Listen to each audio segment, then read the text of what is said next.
Bolo Samba, bienvenue au culte de transformation des ministères d'avant-garde Église Nouvelle, en abrégé Maguen. Je suis le pasteur Ske. Nous allons passer quelques temps d'édification ensemble. Je vous invite tout de suite à faire ce qui est juste et bon devant Dieu, c'est-à-dire incliner nos têtes dans la prière et prier ensemble. Père, nous te bénissons, nous te rendons grâce de ce que tu rends les temps et les circonstances favorables pour l'édification. Je prie que tu donnes de la clarté à mes propos. Je prie que tu disposes un cœur, des oreilles pour entendre et recevoir la parole de la transformation de ce jour. Je te bénis dans le nom de Jésus-Christ, toi qui nous mandates, qui nous envoies, Seigneur, dans la moisson, parce que tu as un peuple nombreux à toucher jusqu'aux extrémités de la terre. Que la gloire te revienne dans le précieux nom de Jésus-Christ. Nous avons prié et nous disons Amen. Alors dis à ton frère qui est à côté de toi et à ta sœur, réveille-toi, c'est le culte, il faut suivre le culte de la transformation, car Dieu veut nous transformer, Dieu a une bonne parole pour nous, une bonne semence en ce jour. Dans le nom de Jésus-Christ. De quoi parlons-nous ce dimanche? Nous parlons encore et toujours de la transformation et nous allons regarder un personnage particulier de la Bible, un père éminent, un père de la multitude. Je sais que vous savez de qui je veux parler. Je veux parler de Abraham avant qu'il ne devienne Abraham. Et donc aujourd'hui le thème, si je dois donner un titre ou bien un nom à ce thème d'aujourd'hui, c'est la transformation d'Abraham en Abraham ou encore l'appel et la vocation d'Abraham. On y va. Alors qui est Abraham? Abraham est un personnage très bien connu des chrétiens. Pour être le père de la foi, il est aussi un patriarche dans le judaïsme et il est une figure paternelle pour les religions dites monothéistes qui le reconnaissent comme étant le père des prophètes. Nous nous intéressons tout de suite à Abraham pour savoir d'où il vient et ce que Dieu a fait avec lui. Alors pour cela, je vous invite à lire dans la Bible. Si vous avez la Bible à côté de vous, prenez-la, la Bible en papier, ou sinon vous prenez un support numérique sur lequel votre Bible se trouve. Et nous allons tout de suite en Genèse 11. En Genèse 11, à partir du verset 27. Je lis la parole de Dieu. Voici la postérité de Térak. Térak engendra Abraham, Nacor et Haran. Haran engendra Lot. Verset 28. Et Haran mourut en présence de Térak son père au pays de sa naissance à Our en Chaldée. Abraham et Nacor prirent des femmes. Le nom de la femme d'Abraham, était Saraï, et le nom de la femme de Nacor était Milka, fille d'Haran, père de Milka et père de Isca. Saraï était stérile, elle n'avait point d'enfant. Verset 31. Térak prit Abraham, son fils, et Lot, fils d'Haran, fils de son fils, et Saraï, sa belle-fille, femme d'Abraham, son fils. Ils sortirent ensemble d'Our en Chaldée pour aller au pays de Canaan. Ils vinrent jusqu'à Charan et ils y habitèrent. Verset 32. Les jours de Térak furent de 205 ans et Térak mourut à Charan. Pourquoi nous avons pris le temps de lire cette introduction? C'est pour vous faire la présentation de la famille de ce personnage qu'est Abraham. Il nous est dit que le nom de son père est Térak. Et Térak a eu 3 fils, Abraham, Nacor et Haran. Ensuite, la Bible dit que Térak va prendre avec lui quelques personnes pour sortir d'Our en Chaldée. Et ces personnes qu'il prend avec lui sont Abraham, son épouse Saraï, il prend Lot.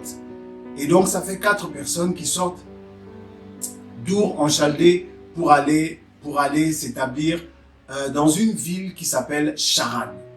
Et lorsqu'ils arrivent donc dans cette ville-là qui est située aux abords du fleuve de l'Euphrate, ils vont séjourner dans cette ville jusqu'à ce qu'il y ait un événement malheureux qui s'y produise.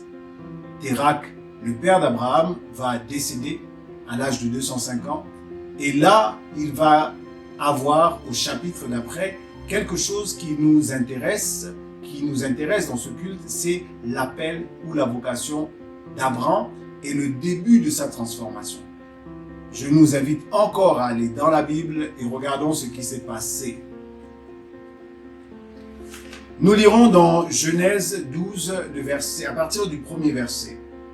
L'Éternel dit à Abraham, va-t'en de ton pays, de ta patrie et de la maison de ton père, dans le pays que je te montrerai.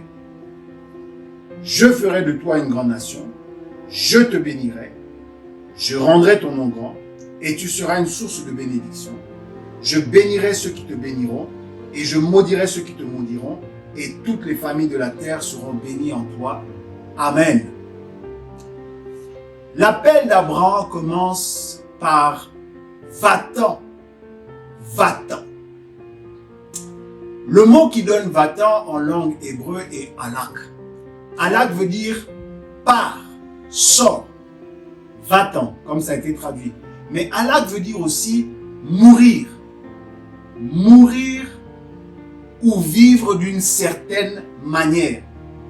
Un style de vie. Halak parle de toutes ces choses.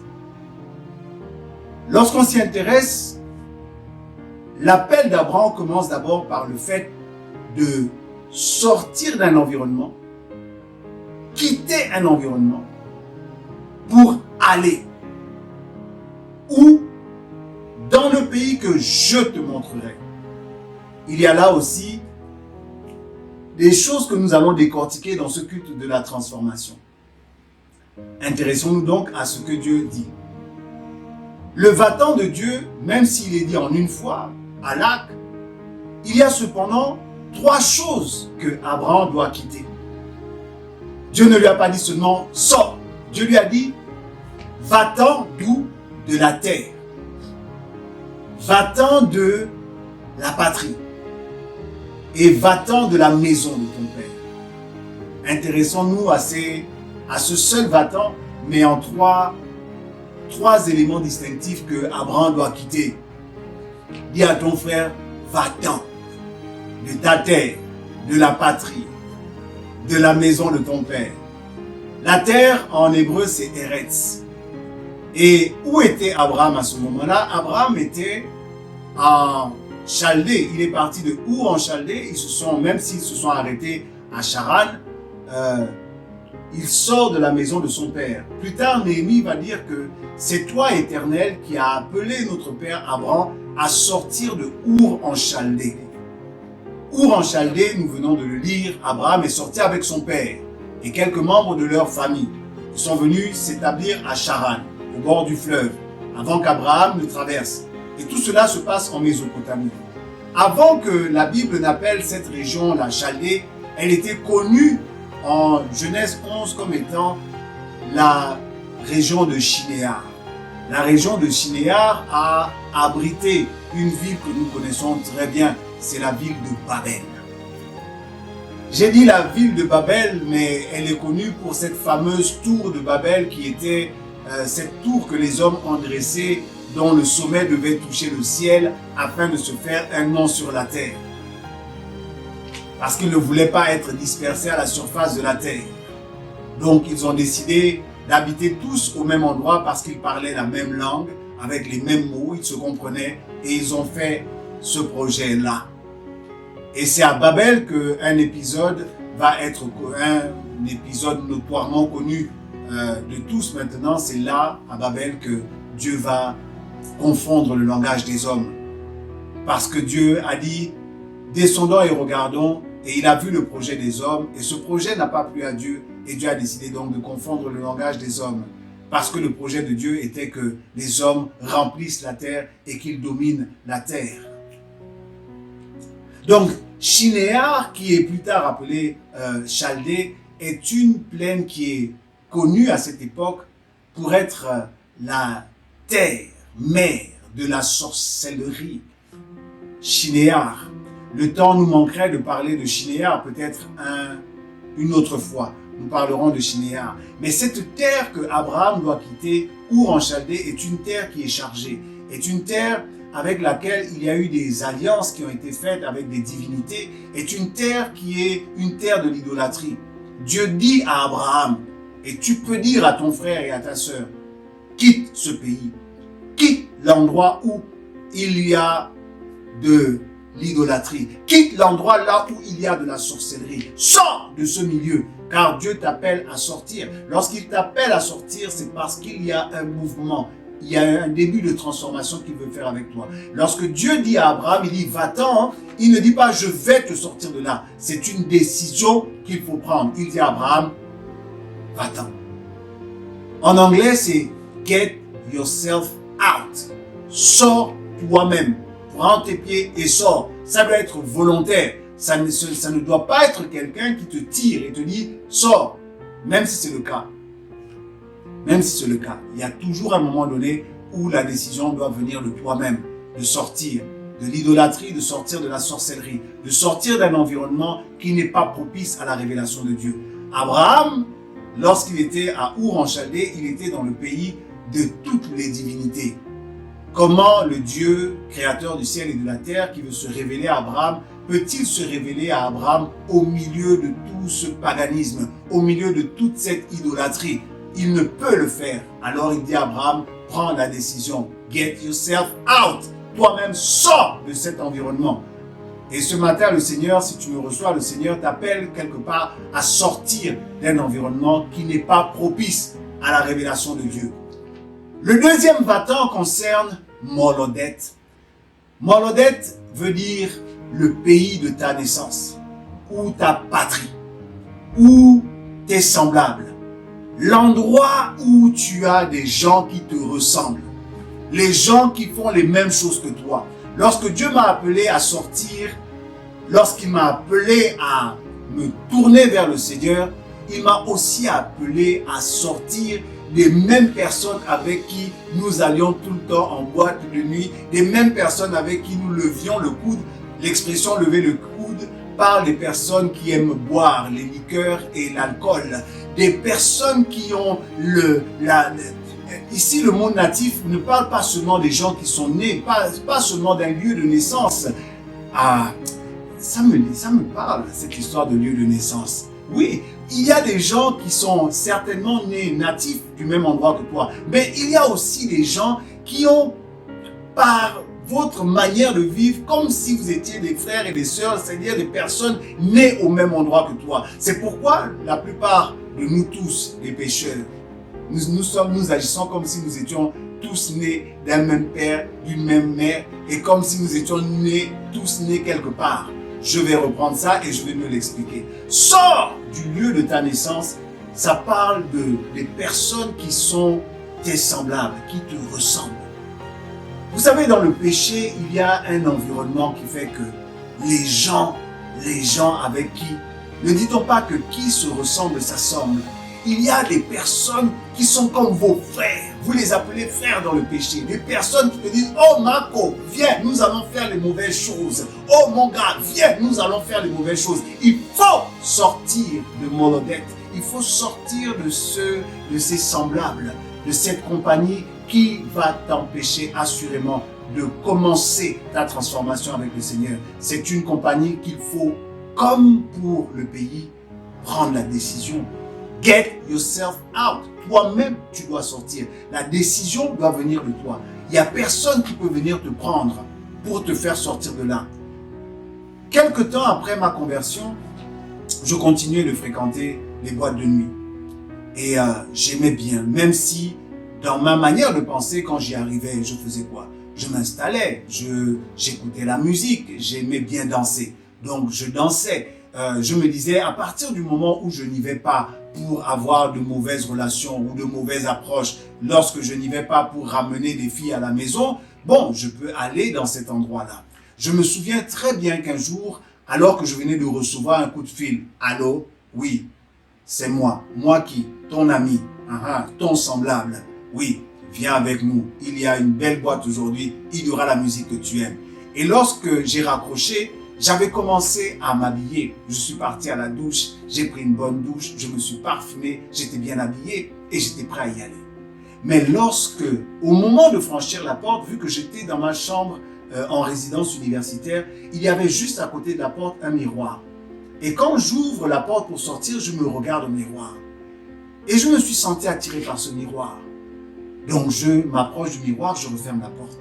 Et quand je me mets devant le miroir, je vais avoir un moment qui est particulier dans ma vie. Ça s'est produit il y a longtemps, il y a plus de 20 ans maintenant. Il y a 20 ans peut-être. Oui, 20 ans. 2003, 2023, 20 ans. Je vais avoir une conversation avec l'homme qui se trouvait dans le miroir. Je vais avoir une conversation avec moi-même.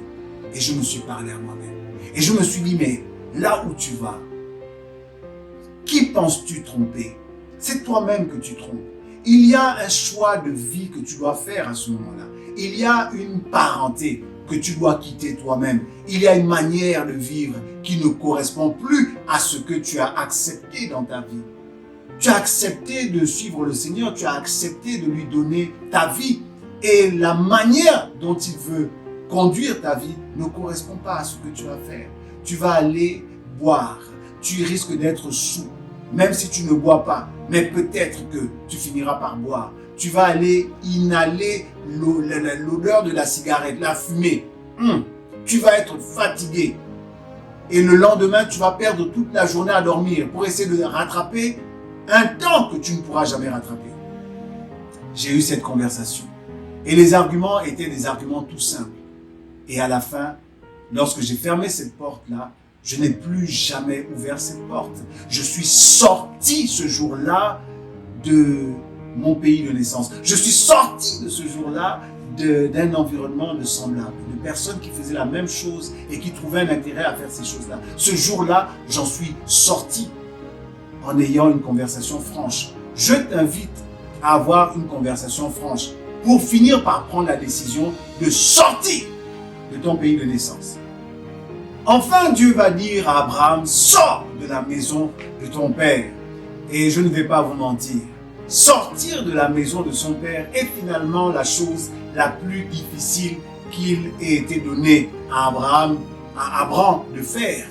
Sortir de la maison de son père signifie quoi? C'est sortir d'une éducation, c'est sortir d'un conditionnement, c'est sortir d'une tradition.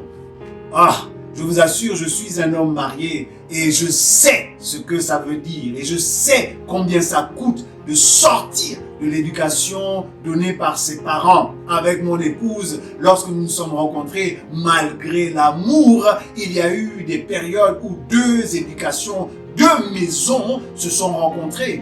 D'accord? Et il a fallu, et cela a perduré dans une manière de faire. Non, on ne met pas les torchons ici, on les met là, on ne mélange pas ceci, on ne mélange pas comme cela. Ma femme est... c'est une tigresse pour les questions d'hygiène, pour une question de rangement. Mais j'ai compris que ce sont deux écoles qui s'affrontaient. Non pas que moi j'étais spécifiquement ou bien particulièrement bordélique, mais les écoles sortir des maisons des pères pour finir par entrer dans la maison du père afin qu'il nous donne son éducation. Ça demande que l'on sorte de la maison de notre Père. Parce que lorsque Dieu dit cela à Abraham, il est question que j'ai autre chose pour toi, j'ai de nouvelles choses pour toi, j'ai un autre avenir pour toi et j'ai une autre éducation que je vais te donner. Sortir de la maison du Père, je vais donner un autre exemple. Un jour, je discutais avec un de mes pères sur la question de la tradition. Dis à ton frère que sortir de la maison du père est la chose la plus difficile. Oui. Abraham a dû attendre que son père meure pour sortir de la maison de son père. C'est la chose finalement la plus difficile. Un jour, je discutais donc avec un de mes pères et il me parlait de la tradition. Et il me disait que dans notre tradition, lorsque nous mourons, finalement, nos esprits restent dans la forêt. Et je lui ai fait une petite remarque en disant, mais si un jour on rase la forêt dans laquelle se trouve notre village, les esprits vont aller où? Ils vont migrer, ils vont aller en Occident ou bien ils vont descendre dans le sud. Et je l'ai dit en rigolant, mais j'ai vu l'aspect de son visage être changé. Et en poursuivant la discussion, je sais que nous sommes arrivés à un point où je lui ai dit en définitive que si Jésus-Christ était un homme politique et si l'évangile de Christ était un projet de société, Et si on devait aller aux élections, j'aurais pris mon bulletin, dans l'isoloir, j'aurais voté Jésus-Christ pour son projet de société. C'est le seul qui me dit qu'il va pas seulement changer l'avenir, il va changer, donner une nouvelle, créer une nouvelle terre. Il va créer de nouveaux cieux. Il va essuyer les larmes de nos yeux. Il n'y aura plus de peur. Il n'y aura plus de pleurs. C'est lui qui va faire que nous n'allons plus mourir. Il n'y aura plus la mort non plus. Nous aurons une jeunesse éternelle. Son projet est juste magnifique. Dis à ton frère qu'il n'y a pas un autre projet comme le projet de Jésus-Christ. Mais pour cela, il faut que tu sortes de la maison de ton Père. Et cela aussi nécessite que ce soit volontaire. Get yourself out. Toi-même, prends tes pieds et sors. N'attends pas que quelqu'un vienne te prendre pour te faire sortir. Il faut sortir pour entrer dans l'éducation, pour rentrer dans la maison de Dieu. Des fois, nous avons des inquiétudes, mais le Dieu qui nous appelle à sortir de la terre, à sortir de la patrie, à sortir de la maison du Père, à sortir de notre zone de confort, à sortir de ce que nous connaissons et de ce que nous avons toujours connu, à sortir de la mauvaise compagnie, à sortir même de la tradition, de l'héritage de nos pères, à sortir de toutes ces choses-là.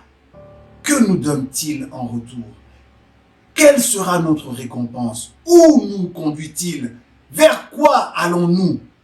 Lorsque nous abandonnons tout ce que nous avons connu et acceptons de partir quelque part à l'aventure, que va-t-il advenir de nous? Il n'a pas laissé cette réponse, du moins il n'a pas laissé cette question sans réponse. Suivons un peu ce qu'il dit à Abraham dans la suite du verset que nous avons lu. Il dit à Abraham, « Je ferai de toi une grande nation. » Waouh! Ça fait 1. Je te bénirai. Je rendrai ton nom grand, 3. Et tu seras une source de bénédiction, 4. Je bénirai ceux qui te béniront, 5. Je maudirai ceux qui te maudiront, 6.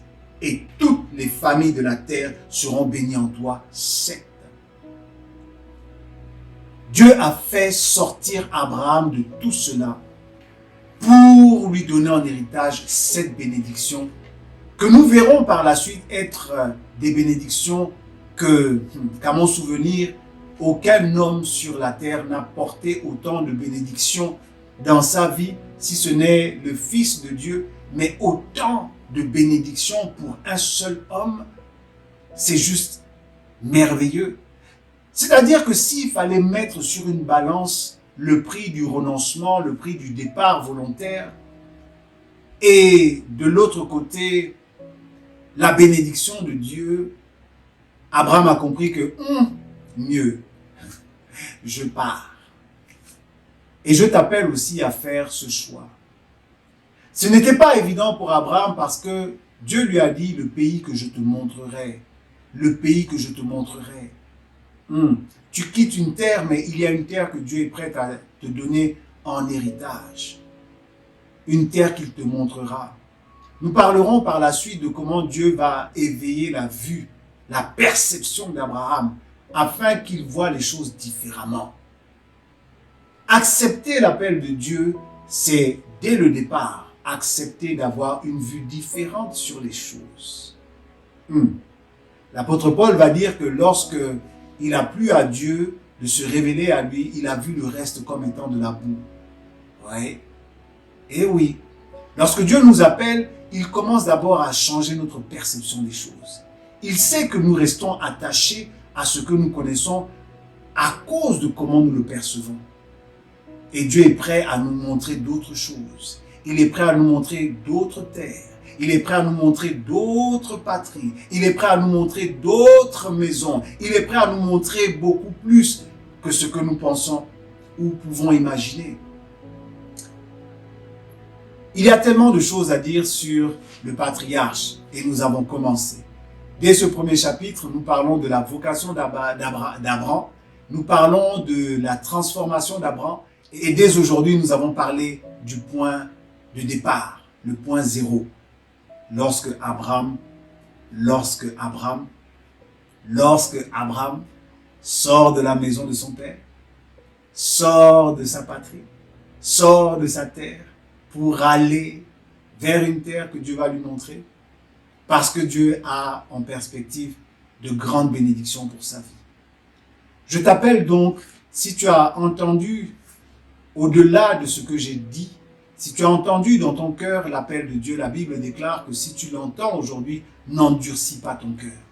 Tu as la possibilité de dire « Oui Seigneur, j'ai entendu ton appel à sortir de la terre de l'idolâtrie. J'ai entendu ton appel à sortir du milieu de la corruption, du milieu de la mauvaise compagnie. J'ai entendu ton appel à sortir de l'éducation et de la tradition que j'ai héritée, parce que tu as de plus grandes choses pour moi. Je prie donc que le Seigneur te soit favorable et que par ma bouche reçois ta bénédiction. Que le Seigneur te localise là où tu te trouves et qu'il réponde favorablement à cet appel volontaire de sortir, car c'est le début de la transformation. Nous vous remercions de nous avoir suivis pour ce culte de transformation. Toutes les informations nécessaires pour pouvoir nous joindre, pour pouvoir vous engager, pour pouvoir nous faire parvenir vos dons, vos offrandes. Toutes ces informations vont s'afficher.